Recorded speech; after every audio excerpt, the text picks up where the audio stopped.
பாம்பு கதைகள் பார்ட் 3. ஒரு சிறுவனின் பயணம் நிறுத்து. அந்த சிறுவன் சற்று யோசித்து பார்த்தான்.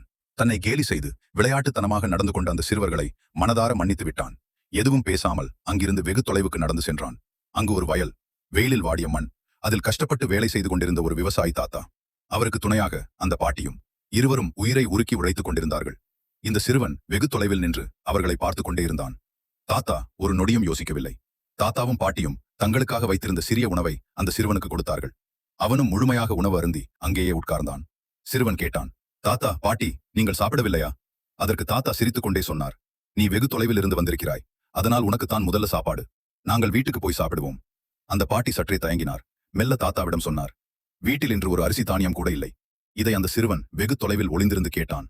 அவனின் கண்கள் கலங்கின. சிறுவன் அருகே வந்து கேட்டான், தாத்தா, பாட்டி, நீங்கள் எனக்கு இவ்வளவு நல்லது செய்தீர்கள், உங்களுக்கு என்ன வரம் வேண்டும்? அதற்கு தாத்தா சொன்னார், எங்களுக்கென்று ஒன்றும் வேண்டாம். எங்கள் உயிர் போகும் வரை நாங்கள் மற்றவர்களுக்கு உதவி செய்து கொண்டே இருக்க வேண்டும். அந்த வார்த்தைகளை கேட்டு பாட்டியும் தலையாட்டினாள். அந்த நிமிடம் அந்த சிறுவனின் முகத்தில் ஒரு மர்மமான புன்னகை. இந்த கதை தொடரும். பார்ட் 4 பார்க்கலாம்.